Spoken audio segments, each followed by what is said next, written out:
se llamaban tierra adentro, la pampa y la cordillera. Después fueron campo afuera, porque las palabras pesan. Con esas cosas empiezan a vaciarnos la cesera. Ahora sí, ya estamos presentando al analista político Aurelio Argañarás con su columna de los sábados, Para y vos qué pensás, para Radio Tortuga 92.9. Buen día, Aurelio, bienvenido. ¿Qué tal? ¿Cómo va, María Inés? Bien, muy bien. Bueno, decimos el título de la columna de hoy, La esperanza y la nada. Bueno, no voy a hablar de filosofía. No filosofamos hoy. No, en realidad el título tiene relación con un comentario que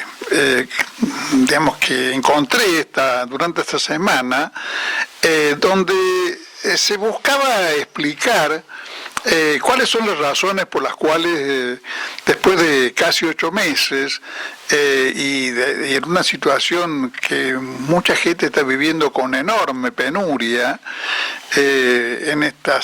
también en esta semana un taximetrista me decía, estamos trabajando para pagar los impuestos y los gastos.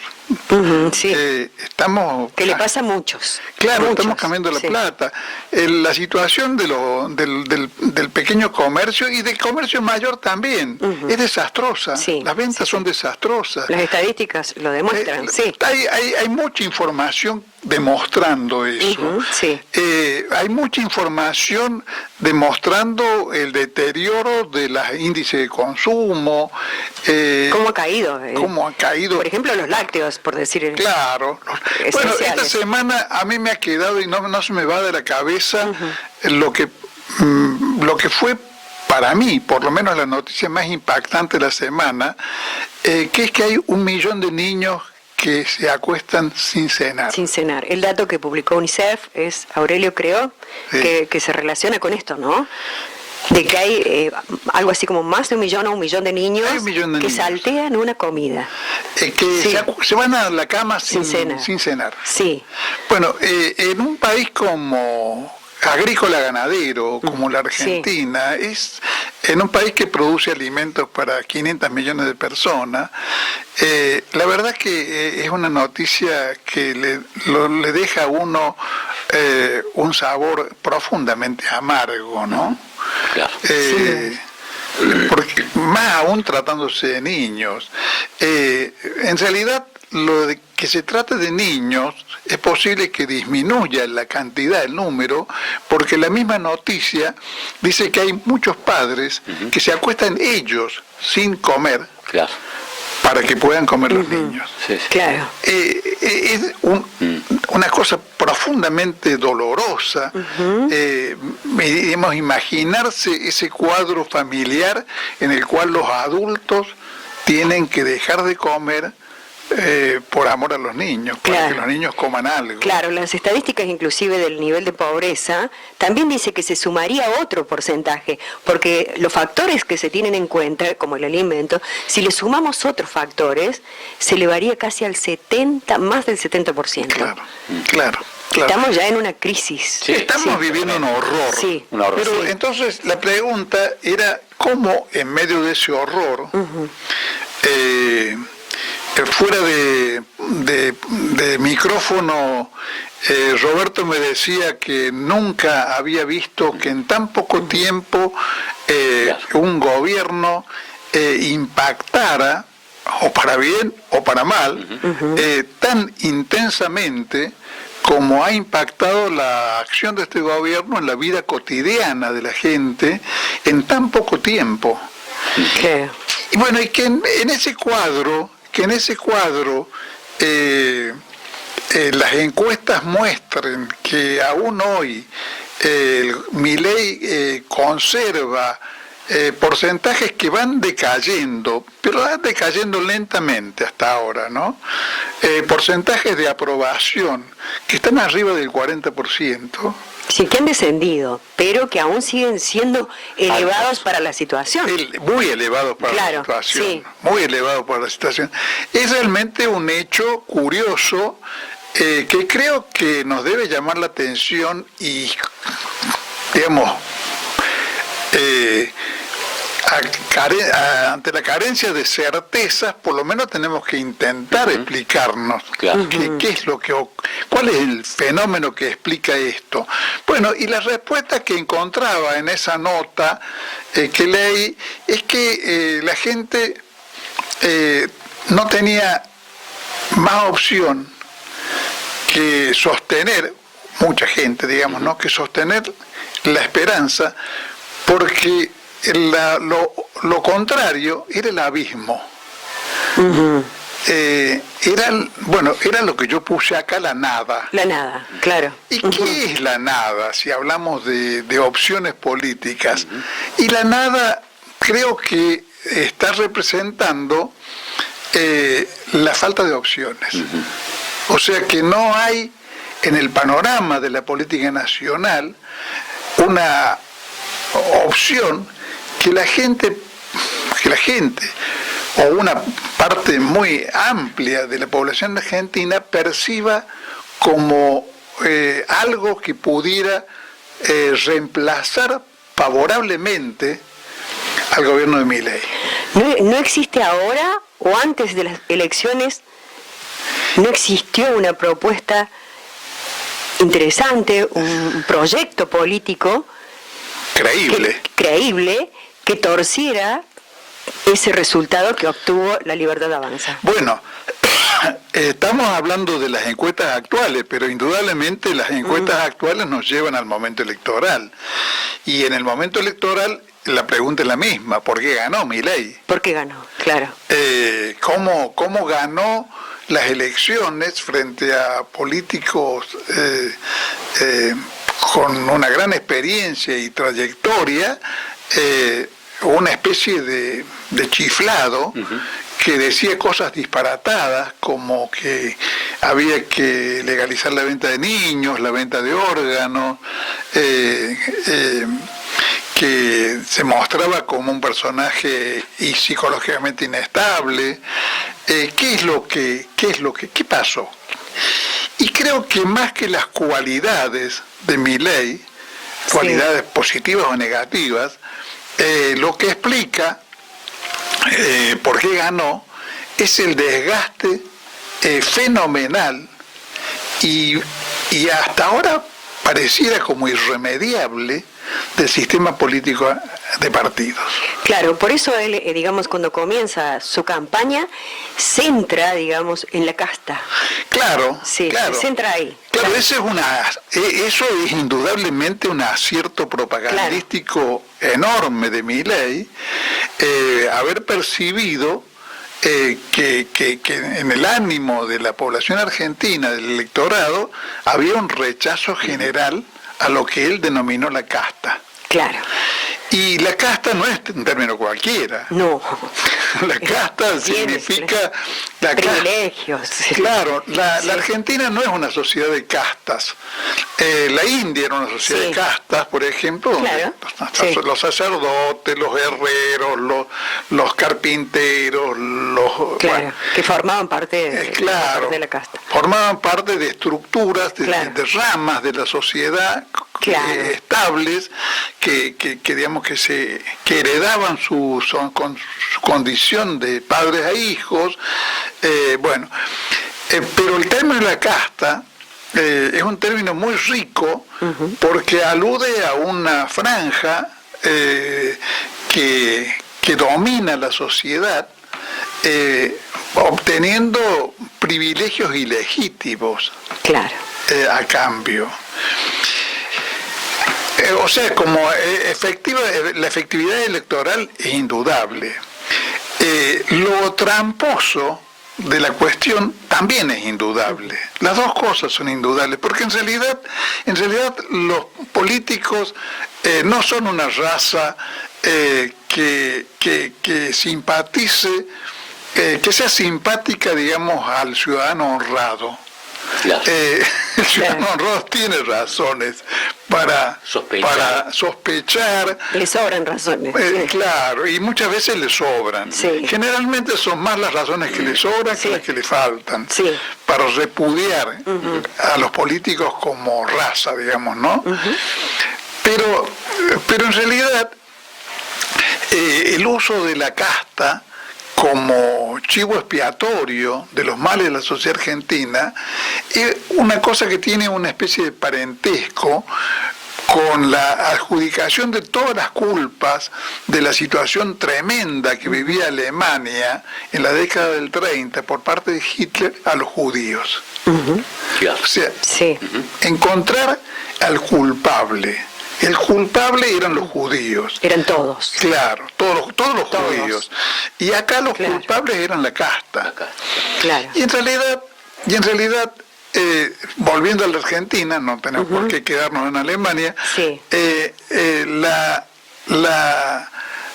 el mal de la Argentina, el mal concentrado de la Argentina, el que explica todas sus frustraciones históricas, es una élite económica parasitaria. Nosotros no hemos tenido la suerte histórica de tener un empresariado que se parezca a Henry Ford. O sea, que quiera ser rico. Henry Ford obviamente quería ser rico, pero quiere ser rico vendiéndole automóviles a los obreros. Claro. Engrandeciendo su país. Claro. Acá hemos tenido, ya digamos en la oligarquía tradicional, oligarquía ganadera argentina, una casta parasitaria que en lugar de reinvertir la renta fenomenal que producía el agro argentino, la dilapidaba en gastos suntuarios, en hacer castillos, en viajar a Europa con toda la familia y toda la servidumbre, llevar incluso vacas para tomar leche fresca en el barco. Traer mármoles. Traer mármoles de Europa para hacer sus castillos aquí en Italia, por sobre todo. Italia, claro, sí. Y la élite que se constituyó más tarde, más vinculada al mundo industrial, y a partir del proceso y de la década menemista, del apoderamiento de los servicios y de las grandes empresas del Estado, es igual o peor. La privatización de los 90, claro. Es igual o peor, porque se apropió de los bienes del Estado mal vendidos por Menem, y en realidad jamás pretendió constituirse en una clase que liderara al país para enriquecerse llevando al país a la prosperidad. Lo que hizo fue, y que sigue haciendo, es enviar al exterior, fugar la riqueza que obtiene de la explotación de las riquezas nacionales. Es una élite fugadora. Por eso la Argentina tiene entre 300 y 400 mil millones de dólares en el exterior. Algunos empresarios internacionales alguna vez han dicho, ¿cómo pretenden que vayamos a invertir en la Argentina si ustedes no invierten? O sea, ¿qué clase de joda es esta? Claro, que yo tengo que ir. Nos necesitan para invertir y ustedes no y ustedes se llevan la plata afuera. Ustedes no invierten. Claro. ¿Cómo se puede confiar en un país cuyos empresarios no invierten en el país? Claro. Bueno, ahora, toda esa situación del predominio de esa casta económica, porque hay una casta. Claro, pero de la cual no se habló. No, Milei habla de la casta de los políticos, de la casta económica no, son todos virtuosos. La casta económica son virtuosos, son toda la gente a la cual hay que dar beneficios, porque si ellos se benefician, van a enriquecer al país. Mentira, justamente lo característico de nuestra élite es que se enriquece y fuga. La teoría del derrame queda de lado. No derrama nada, no se le cae una moneda. No se le cae una moneda, porque las monedas que tiene se las lleva afuera. las monedas que no son monedas de nuestra élite terminan como los lingotes de oro del Banco Central, claro, en el Banco de Londres. En Londres. Terminan afuera, no quedan acá. No quedan acá. Sí, sí. Ahora, todo el predominio de esa élite económica y un sistema político que le servía, Sí.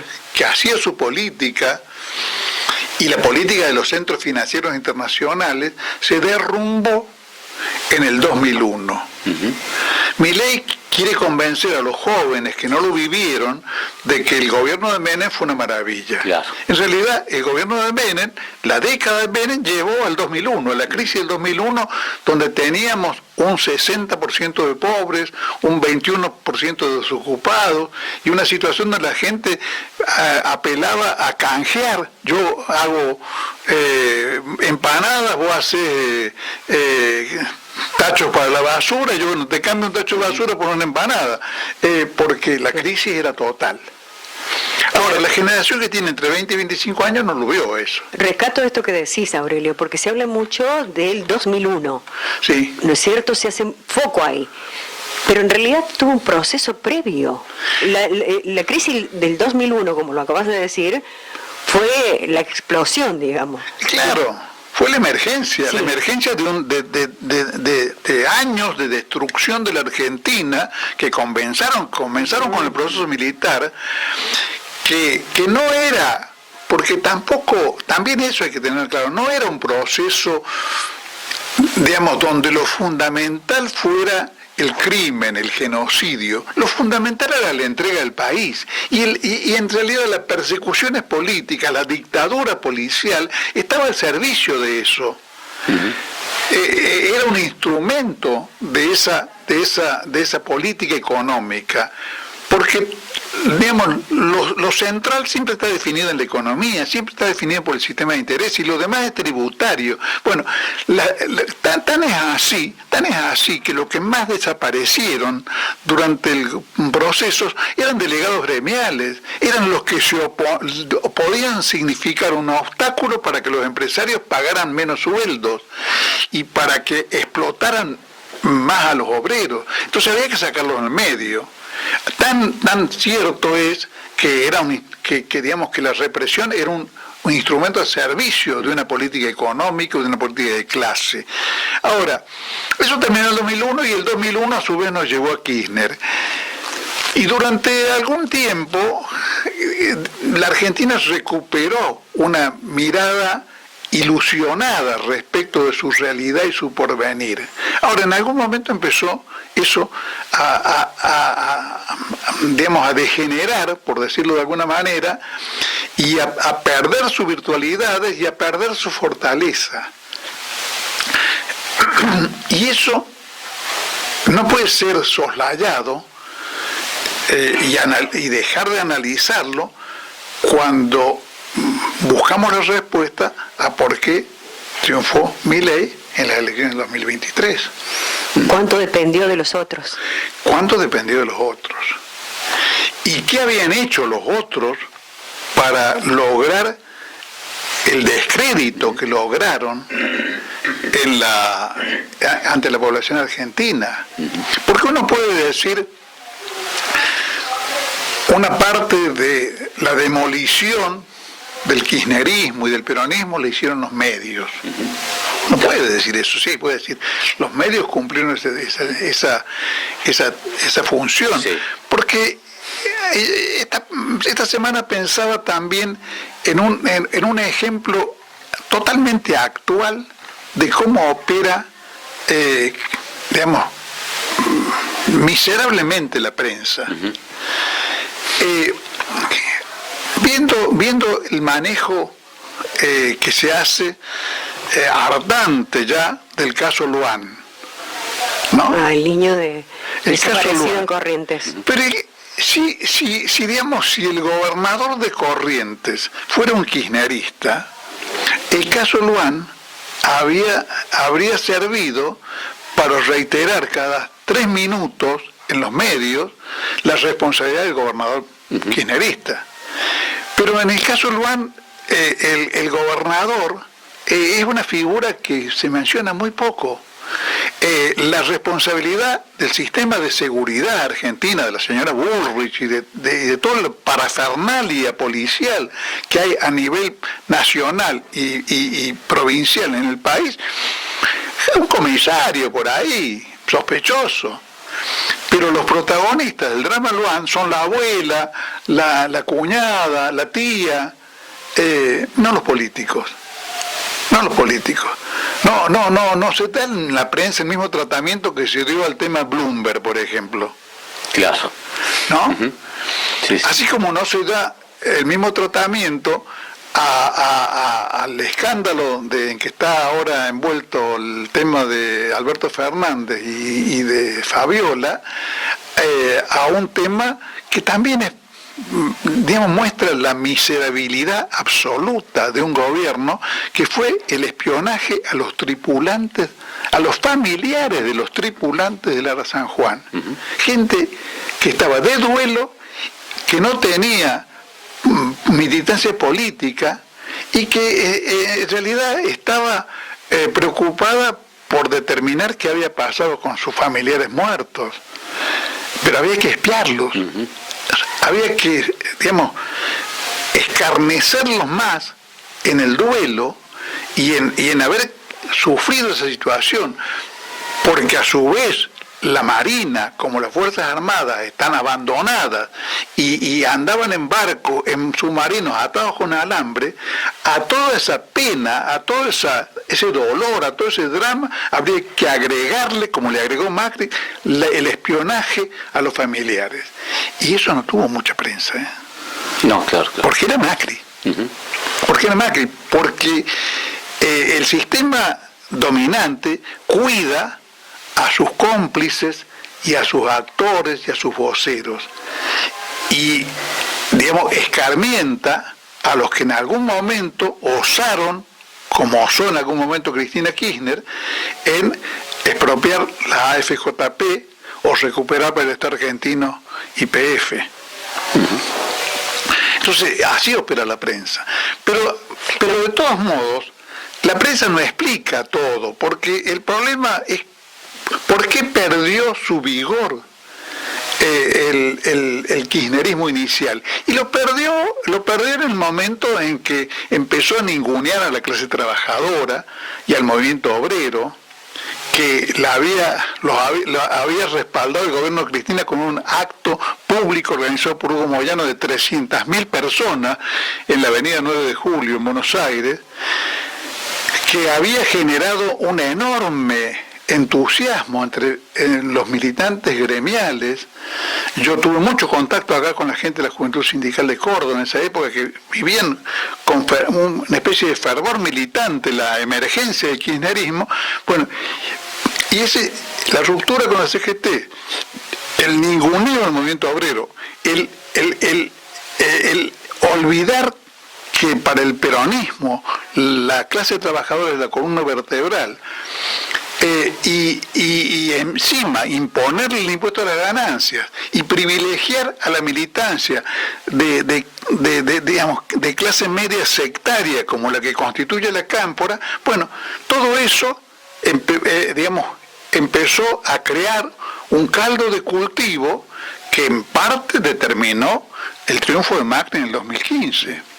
Y en el en el periodo de Alberto Fernández, todo eso se agravó o acumuló además encima el hecho de que las internas del peronismo se libraron en términos en los cuales para los partidarios de Cristina Kirchner, Alberto era un gobierno hambreador.